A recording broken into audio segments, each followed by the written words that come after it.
Alright, hi everyone. So I'm not in my usual location. I'm actually over in Qatar at the moment, stuck in hotel quarantine for 2 weeks before I head out to the platform for around about 6+ weeks at work. So being stuck in quarantine, obviously a lot of free time on my hands, and one of the questions that keep appearing on the various Facebook groups or social media platforms is, anybody suggest any targets, or can I see XYZ with my telescope, or what will it look like, etc, etc.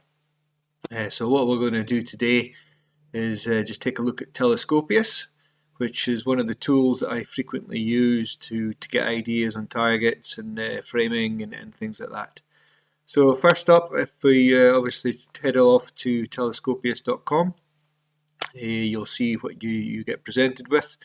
And the main tools is obviously the object finder and the telescope simulator. But the first thing you want to do is to set your location. Now you can get the device to find its location normally, or you can edit it manually. And as you can see here, I've got 3 locations already saved in my profile for home and a couple of work locations out in the platforms. You maybe have dark skies that you go and visit somewhere, or a park, or a family member, or something like that, so you can have these pre-saved for when you're planning your sessions. And obviously you can set the date for when you're wanting to actually look for targets relative to those locations. So after you set up a profile, I would recommend that you go and add equipment. What your current equipment is. Here you can see my profile here and some of the objects that I've uploaded, images that I've uploaded. Now when you add equipment, you can do it at the same time as you add your images, or you can go straight into the equipments tab and start uploading your various telescopes, cameras, lenses, or whatever it is, everything that you use. And when you add images to the database, you can select any pre-stored equipment, so you don't have to keep entering it every time. So on the equipment tab, for example, you can see here I've got my Edge 11, my RASA, my Newtonian, and when you go in and add a new object, you just put in its aperture, its focal length, its f-stop, etc, and give it a name and a category. So once you've done all that, anytime you future add an image, so for example if I look at this HA one of the Horsehead Nebula in flame that I did, you can see I've added the relevant equipment that I used in that imaging and processing, and how many lights, darks, flats, etc, and it calculates the total integration time as well as various conditions that I've recorded against that image. And the software, the website, will also go and annotate the image. So you can see here it's gone and put an overlay, the Horsehead, the IC434, the Flame Nebula, and the IC435 down here.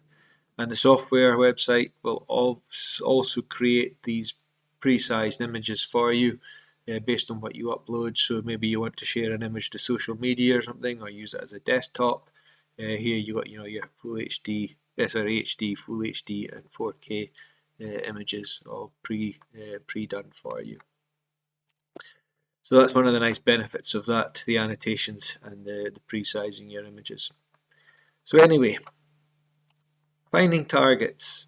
So if we go back to the home page on Telescopius, you can see what's in the sky tonight. Now I've just left it at the 18th of March from this location here in Doha, Qatar. And you can see you can choose the different types of objects that you may be looking for. So if we go on to galaxies, for example, from this location, we can see Bode's Galaxy M81 is available in the sky from around about 7 PM until it disappears during the night some point. At 1:30 it disappears below the horizon. So the rise, the fall, and its peak transit time.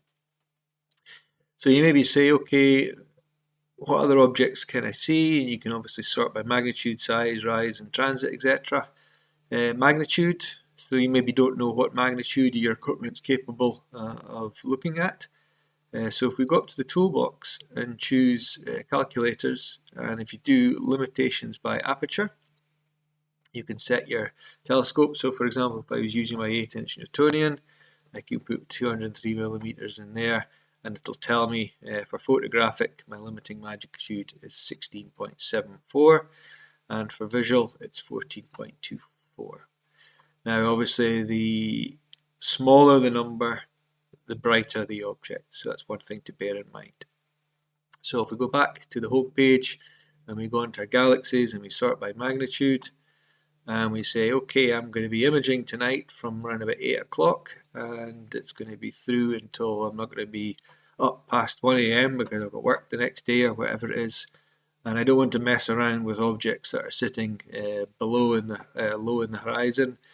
So we'll maybe say, okay, well, only objects that are above the 35-degree line for at least 2 hours, and the object type, you can say galaxies or nebulas or whatever it is you're interested in, and it'll give you the various objects. And then of course this apparent magnitude is the number we just talked about.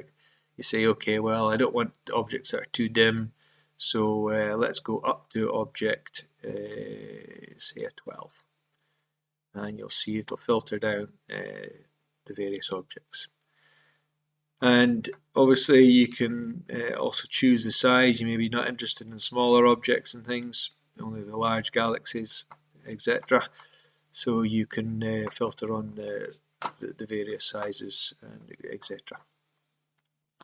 Okay, so once you've got your objects, you can say we want to go for the pinwheel tonight. You can click on the pinwheel.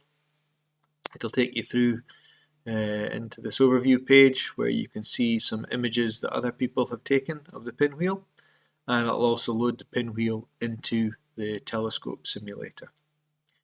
And also what you can do here is you can add it to any lists. So for example, if I'm planning on a new imaging set of galaxies, maybe in Saturday night, and I can hit create and it'll add a new list, which we'll show you in a second. So that's added to the Saturday night list. So in the telescope simulator, here we can see down the left hand side, I've got my camera, and my telescope's currently set. So here it's set for the Edge 11 on the full 2800mm focal length, and we can see the galaxy basically fills the whole field of view. So I maybe say, okay, let me take a look at what it looks like with the 0.7 focal reducer. I can add that in here, and you can see now with the camera that I'm using, which is currently set for the ASI2600, that's how it would sit in the camera. Another thing you can do, so if we go and find a big nebula, so let's change the object type to a bright nebula, and there's nothing in this location. Let's go back to the home page.